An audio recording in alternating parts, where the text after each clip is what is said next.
Queridos irmãos, vos saúdo com a paz do Senhor. Gostaria de ler um trecho na Palavra de Deus e tomar por base o capítulo 6 do livro de Provérbios, versículos 1 ao de número 5, para a meditação de um assunto que tenho como título de generosidade. Nos diz assim a Palavra de Deus: Filho meu, se ficaste por fiador do teu companheiro e deste a tua mão ao estranho, enredaste-te com as palavras da tua boca, prendeste-te com as palavras da tua boca. Faze, pois, isto agora, filho meu, e livra-te, pois já caíste nas mãos do teu companheiro. Vai, humilha-te e importuna o teu companheiro. Não deis sono aos teus olhos, nem repouso às tuas pálpebras. Livra-te como a gazela da mão do caçador e como a ave da mão do passarinheiro. Queridos irmãos, é um trecho muito gostoso. A verdade, todo o livro de Provérbios é muito gostoso, porque são fatos da vida de forma até isolada, que nos traz conhecimento de forma abrangente para tudo quanto é assunto. E nós aprendemos, às vezes, de forma até confortável. Mas o que é generosidade? Segundo o dicionário, é a faculdade de doar, de dar, a liberalidade de ser bom. Cada pessoa pode ser generoso da sua maneira, cada pessoa pode fazer um ato de generosidade no seu devido tempo, pois sempre acontece a gente ter a oportunidade de ser generoso. E todas as pessoas devem aprender a ser generosas. Deus, o nosso Deus, ele quer que nós sejamos generosos, porque ele ensina a generosidade desde o princípio, de quando elegeu o seu povo, de quando escolheu o seu povo. Em Deuteronômio, capítulo de número 15 e o versículo de número 11, nós encontramos Moisés ensinando ao povo que devia ser generoso. Capítulo 15, versículo de número 11. Se você puder acompanhar comigo, é muito importante, porque vai conferindo aquilo que se está lendo. Nos diz assim: pois nunca cessará o pobre do meio da terra, pelo que te ordeno dizendo, livremente abrirás a tua mão para o teu irmão, para o teu necessitado e para o teu pobre na tua terra. Deus queria que os israelitas fossem generosos, porque Deus, ele dá tudo que nós temos. Se não for pela ajuda de Deus, nós não temos nada. Já dizia o profeta Isaías que as nossas justiças são como trapos de imundícia. Então é preciso ser generoso e entender que o Senhor nosso Deus é supridor de tudo aquilo que possuímos. Nunca digamos eu tenho isso ou tenho aquilo, porque na verdade nós somos mordomos, exercemos a mordomia daquilo que Deus põe em nossas mãos para cuidar. De forma tal que no passar dos anos o povo de Israel teve muitos exemplos de generosidade. Um deles que eu me atenho e acho muito interessante é de quando os israelitas estavam no campo. Nós observamos no livro de Levítico 19, olha só, Levítico 19, 9 e 10. Toda vez que os israelitas faziam a colheita, era preciso colher depois da safra, da sua semeadura, não é verdade? Então, quando faziam a colheita, o Senhor diz assim, versículos 9 e 10 do capítulo 19. Quando também cegardes a cega da vossa terra, cegar significa colher, tirar da terra. Quando, porém, cegardes a cega da vossa terra, o canto do teu campo não cegarás totalmente, nem as espigas caídas colherás da tua cega, da tua colheita. Semelhantemente, não rabiscarás a tua vinha chama-se o local de trabalho. Vinha não é o local do vinho, nem onde se plantava a videira para... Não, vinha é qualquer local de trabalho, chama-se vinha. Da tua vinha, nem colherás os bagos caídos da tua vinha.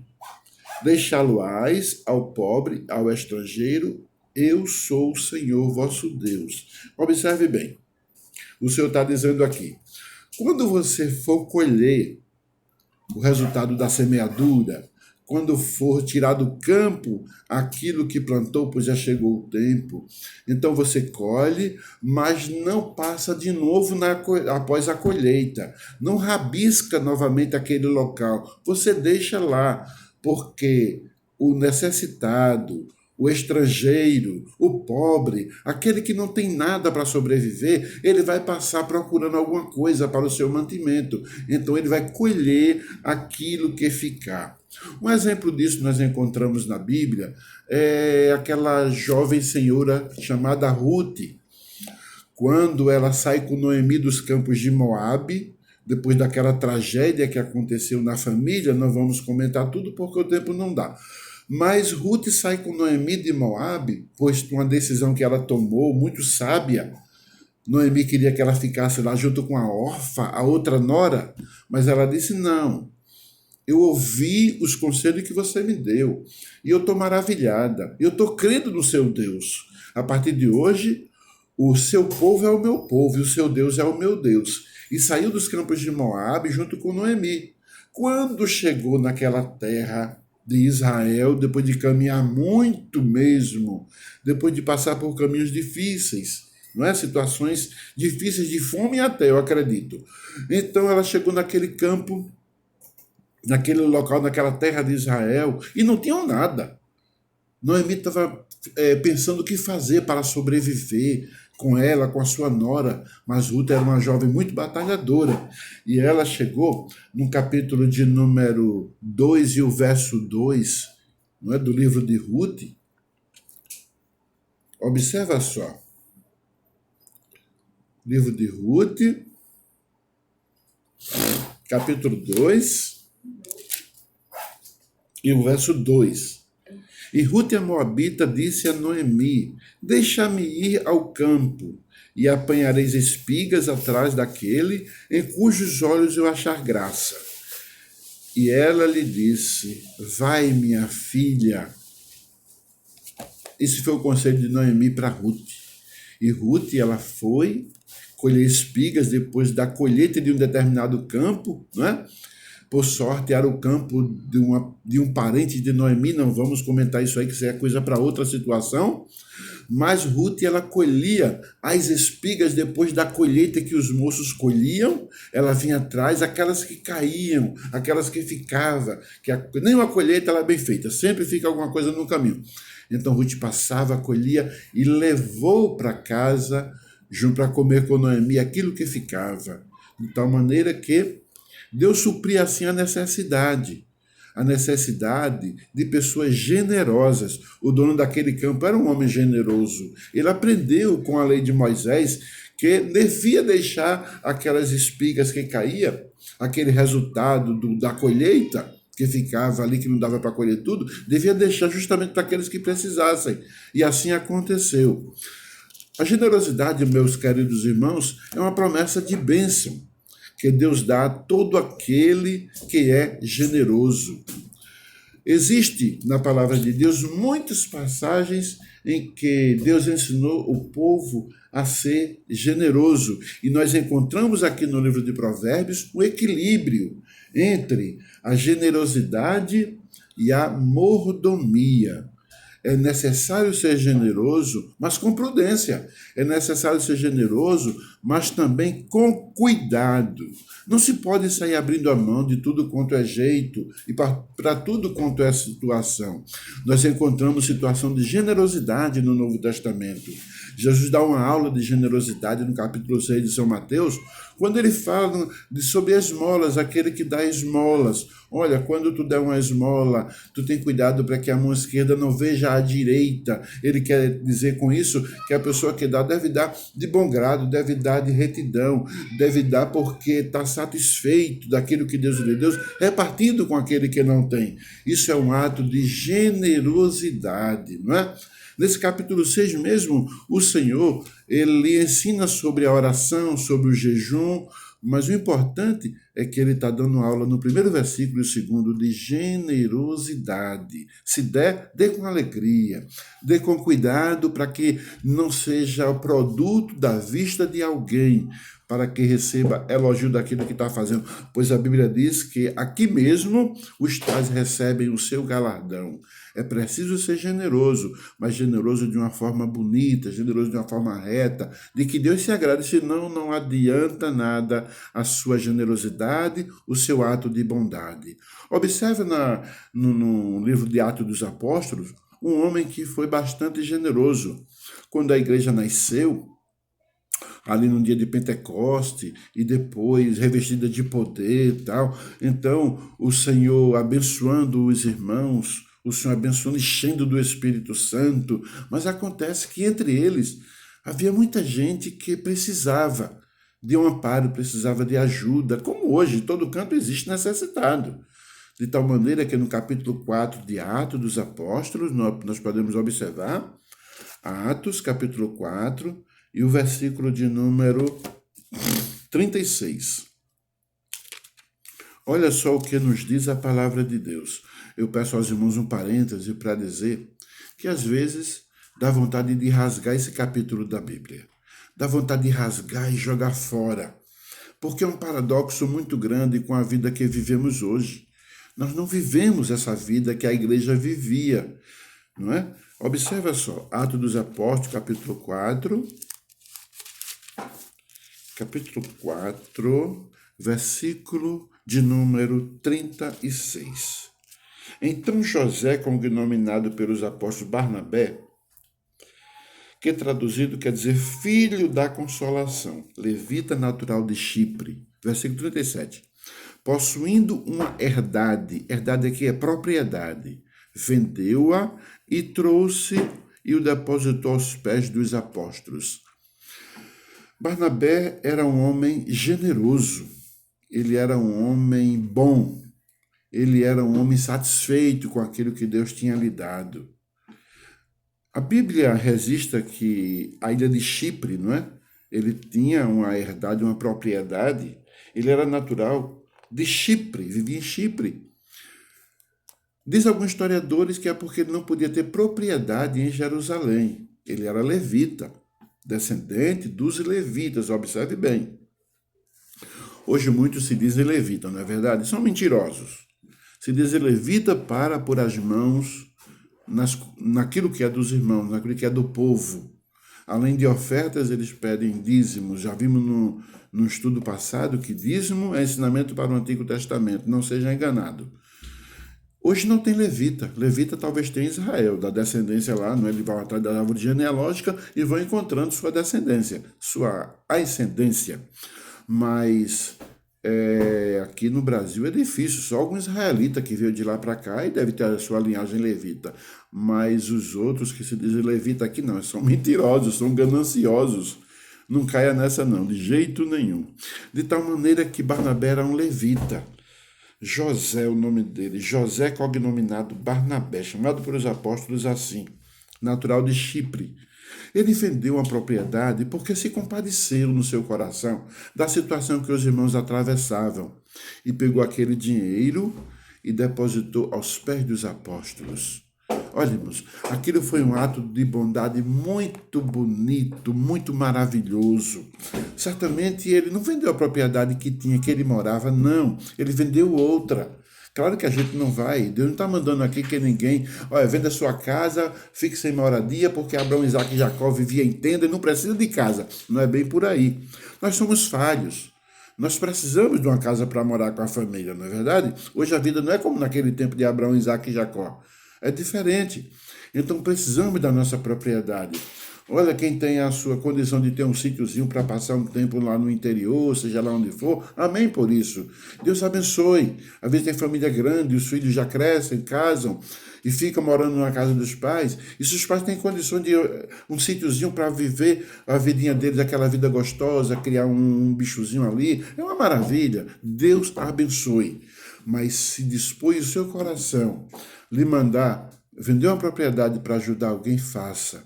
Porque é Deus que está pondo esse desejo no seu coração. Mas não faça para doar para a igreja, não, viu? Que a igreja não precisa de casa nem de apartamento, não.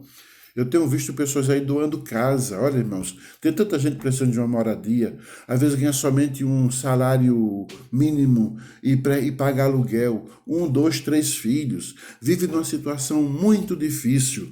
E tem pessoas, eu já acompanhei a vida de uma irmã aqui no Alto do Madu, em Casa Amarela. Ela tinha duas propriedades. E ela poderia ter pedido a outra senhora para cuidar da vida dela. Não tinha ninguém que cuidasse dela. Ela morreu amíngua, sozinha, sem ter ninguém fazendo nada por ela. Então ela chegou enquanto estava viva ainda. Ela mandou chamar o pastor e foi convencida a passar aquela propriedade para a igreja. Eu digo para os irmãos que isso é errado. Deus não recebe essa atitude, não. Isso não é generosidade. Isso é hipocrisia. Porque generosidade é quando uma pessoa pensa no seu irmão, pensa no alheio. Foi o que Barnabé fez. Ele pensou nos irmãos, vendeu a propriedade e trouxe o dinheiro para os apóstolos. Não foi para ninguém pôr a mão no dinheiro dele e ficar com ele lá para o templo, não, para melhorar alguma coisa. Não, não. Foi para repartir com o povo, para ajudar na necessidade. Então aquela irmã pegou para sua casa, para a igreja. E sabe como ela morreu? Morreu desprezada. Ninguém cuidando dela. A vizinhança ímpia, que às vezes uma pessoa ou outra ia lá limpar a fralda dela, fazer alguma comida para ela, porque não tinha ninguém, ela não tinha parente por aqui onde morava. Isso foi até motivo de escândalo, porque os ímpios que moravam ali ficaram blasfemando e dizendo, olha aí, tá vendo? Agora pega a casa, dá para a igreja. Em vez de dar para uma pessoa necessitada para cuidar da vida dela, ela podia ter feito isso, porque nós temos pessoas aqui que são necessitadas, que não têm casa para morar, que pagam aluguel e já vive com filhos, com netos e não tem casa para morar.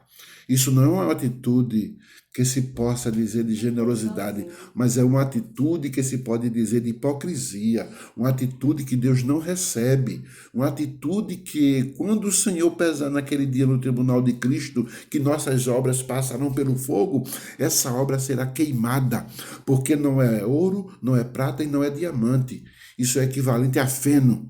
A palha, a madeira se queima, porque é um ato que não podemos classificar como generosidade.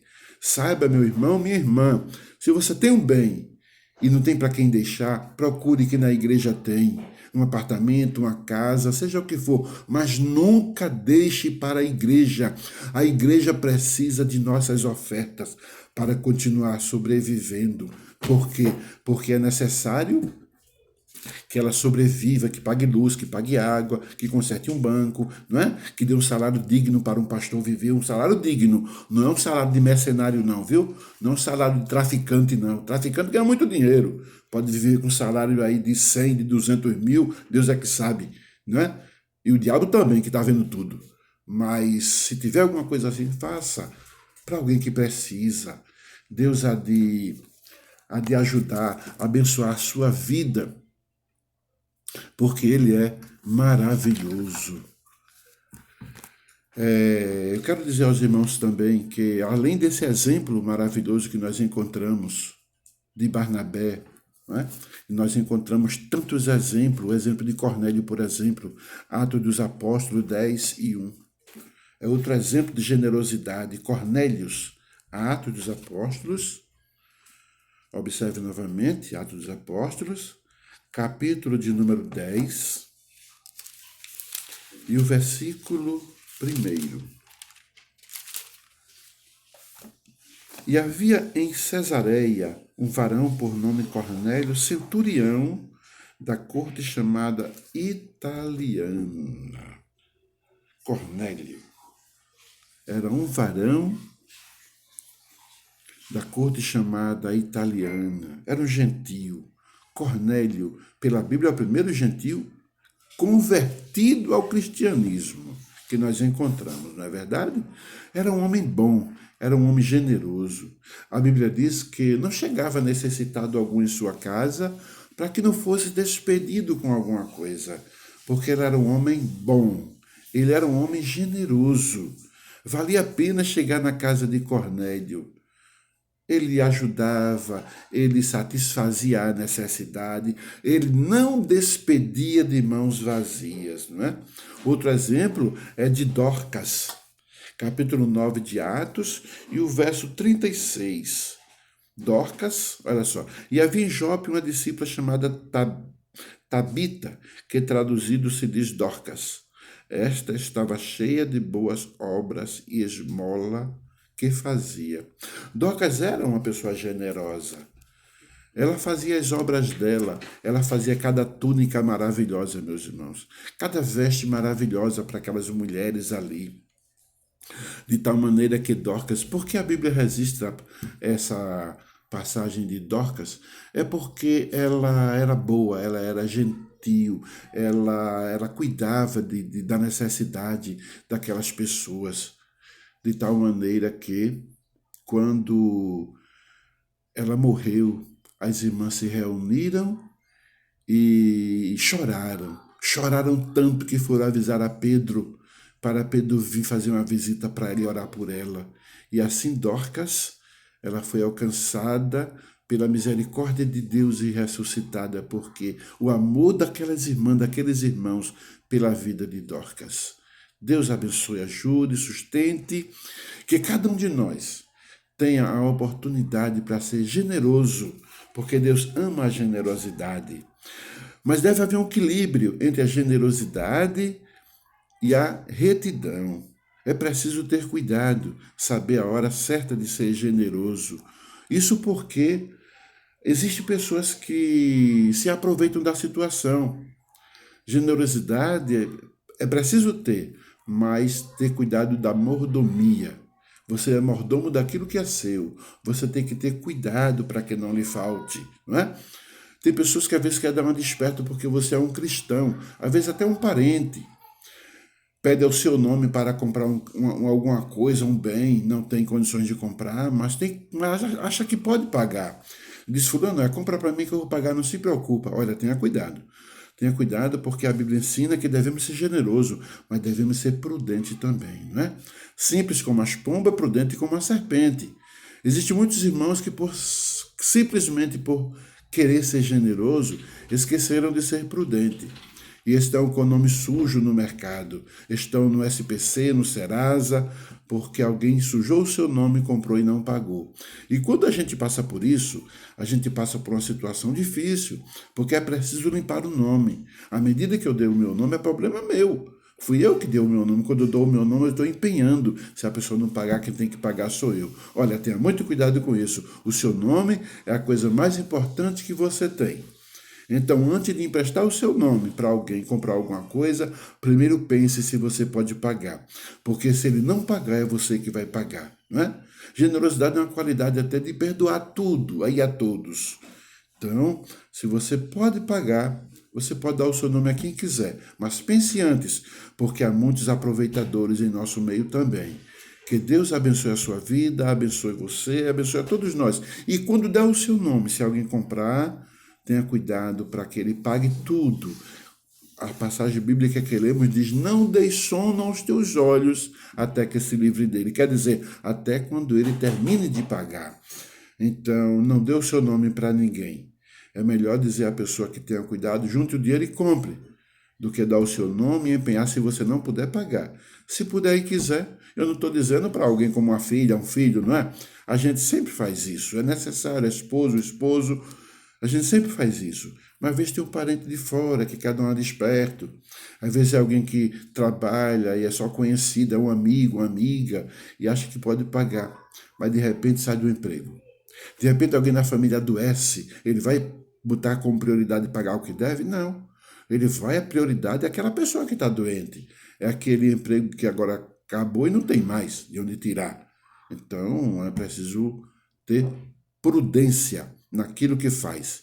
Que Deus continue abençoando a sua vida e lhe ajude a ser generoso, generosa, porque é uma qualidade muito bonita. Todavia, com prudência, porque Deus abençoa aquele que assim procede. Deus nos abençoe.